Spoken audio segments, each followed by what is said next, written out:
Wala akong korupsyon dito.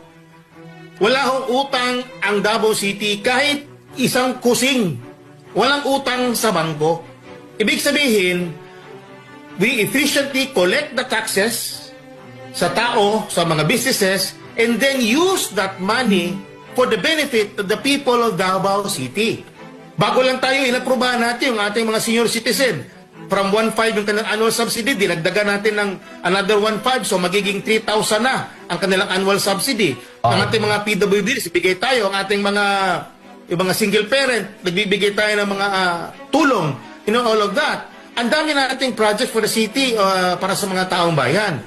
Yan ang nangyayari. Kapag ang pera ng taong bayan ay ginamit sa mabuti, kinolekta ng maayos, at hindi binulsa, na ibabalik mo sa taong bayan. Yan ang ginagawa sa syudad ng Davao.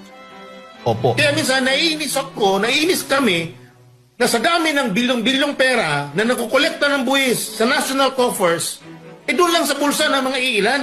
Naging matagumpay ang kauna-unahang stereotactic radiosurgery na isinagawa sa isang pampublikong ospital sa Davao City.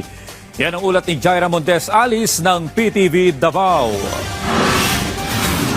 Historic milestone sa larangan ng medical services sa Pilipinas ang matagumpay at kauna-unahang stereotactic radiosurgery sa loob ng isang pampublikong ospital sa Davao City na Southern Philippines Medical Center o SPMC.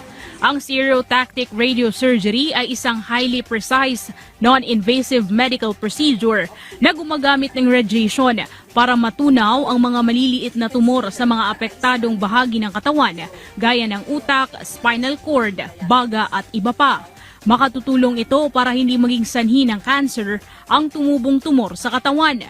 Hindi ito katulad ng tradisyonal na open surgery dahil mas moderno at advanced ang SRS procedure. Samantala, ang pasyente ay nasa 27 years old na taga Davao City.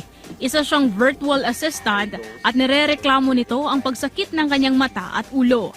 May pagsusuka rin ito na naranasan. Kaya naman nang tingnan sa detailed imaging, nakita na meron itong meningioma o bukol sa kanyang bahagi ng utak. They opted not to undergo surgery under the knife. So this was the option that was given to him by the neurosurgeon. So he was referred to us for such na talaga radiosurgery because he met the criteria. Sa araw ng surgery, sinabi ng mga doktor na aabot sa 15 to 30 minutes ang procedure, depende sa laki at lokasyon ng bukol. Sa nasabing procedure, 2 bukol o lesions ang target ng mga medical professionals sa nasabing surgery.